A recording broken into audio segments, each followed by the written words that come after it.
ये आकाशवाणी है। अब आप देवेंद्र त्रिपाठी से समाचार सुनिए।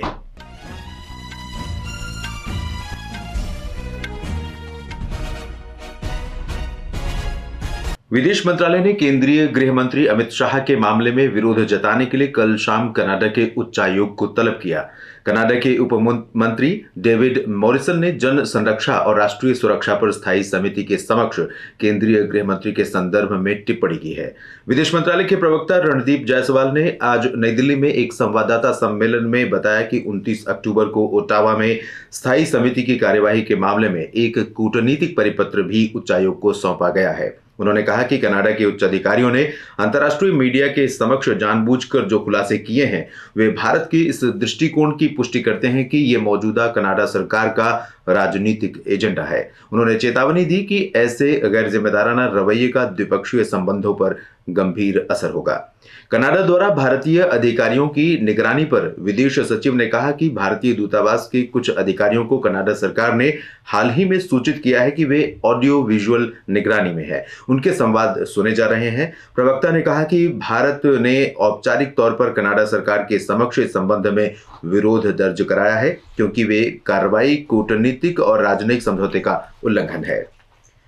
प्रधानमंत्री नरेंद्र मोदी और ग्रीस के प्रधानमंत्री किरियाकोस मित्सोताकिस ने दोनों देशों के बीच रणनीतिक साझेदारी को मजबूत करने की अपनी प्रतिबद्धता दोहराई है। टेलीफोन पर बातचीत के दौरान दोनों नेताओं ने भारत, मध्य पूर्व, यूरोप, आर्थिक गलियारे और पश्चिम एशिया में विकास सहित विभिन्न क्षेत्रीय और वैश्विक मुद्दों पर बातचीत की। उन्होंने व्यापार, रक्षा, शिपिंग और कनेक्टिविटी सहित द्विपक्षीय सहयोग के कई क्षेत्रों में प्रगति की समीक्षा भी की।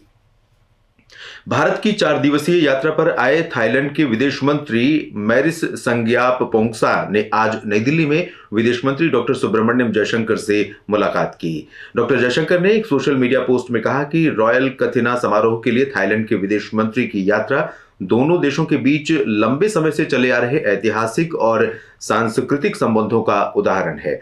उन्होंने भारत थाईलैंड संबंधों, बहुपक्षीय सहयोग और क्षेत्रीय विकास पर चर्चा की।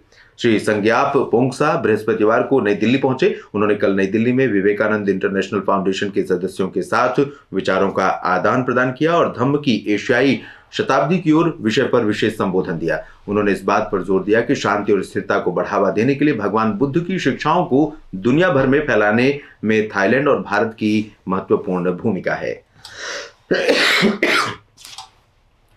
विदेश मंत्रालय ने कहा है कि डेमचौक और देपसांग में भारत और चीन ने आपसी समझौते के अनुसार गश्त शुरू कर दी है। आज शाम नई दिल्ली में मीडिया को जानकारी देते हुए मंत्रालय के प्रवक्ता रणधीर जायसवाल ने कहा कि भारत और चीन के बीच सैनिकों की वापसी के बारे में अंतिम चरण की सहमति 21 अक्टूबर को हुई थी। प्रवक्ता ने बताया कि दोनों देशों के विदेश मंत्रियों और अधिकारियों के बीच हुई वार्ता के आधार पर ही दोनों देशों के आपसी संबंध मजबूत किए जाएंगे। हाल ही में कजान में दोनों नेताओं की बैठक में ये सहमति बनी थी। भारतीय कंपनियों पर अमेरिकी प्रतिबंध के बारे में प्रवक्ता ने बताया कि भारत में महत्वपूर्ण व्यापार और अप्रसार नियंत्रण के बारे में भारत में ही मजबूत कानूनी और नियमन व्यवस्था उपलब्ध है। कनाडा में दिवाली समारोह रद्द किए जाने के बारे में प्रवक्ता ने इसे दुर्भाग्यपूर्ण बताया और कहा कि कनाडा में असहनशीलता चरम पर पहुंच चुकी है। कश्मीर घाटी में अनंतनाग जिले के हल्कन गली क्षेत्र में आज दोपहर सुरक्षा बलों के साथ मुठभेड़ में 2 आतंकी मारे गए हैं। श्रीनगर स्थित चिनार कोर की स्पेशल मीडिया पोस्ट के अनुसार क्षेत्र में कुछ आतंकियों की मौजूदगी की जानकारी मिलने के बाद पुलिस और सुरक्षा बलों ने कार्रवाई शुरू की थी। गोवर्धन पूजा के अवसर पर मध्य प्रदेश में आज विभिन्न कार्यक्रमों का आयोजन किया जा रहा है। सरकार ने जिला स्तर पर गौ पूजा कार्यक्रम भी आयोजित किए हैं। इन कार्यक्रमों में सभी जनप्रतिनिधि भाग ले रहे हैं। मुख्यमंत्री डॉक्टर मोहन यादव भोपाल में आयोजित राज्य स्तरीय कार्यक्रम में शामिल हुए। इस अवसर पर मुख्यमंत्री ने कहा कि गोवर्धन पूजा हमारी संस्कृति का प्रतीक है। मुंबई के वानखेड़े स्टेडियम में भारत के साथ तीसरे और अंतिम क्रिकेट टेस्ट मैच के दूसरे दिन न्यूजीलैंड ने दूसरी पारी में 9 विकेट के नुकसान पर 171 रन बनाए हैं। भारत के लिए रविचंद्रन अश्विन और रविंद्र जडेजा अब तक 3-3 विकेट ले चुके हैं। भारत ने पहली पारी में 263 रन बनाकर 28 रन की बढ़त हासिल की है। शुभमन गिल ने 90 और ऋषभ पंत ने 60 रन बनाए। न्यूजीलैंड ने कल पहली पारी में 235 रन बनाए थे। इसके साथ ही ये समाचार बुलेटिन समाप्त हुआ।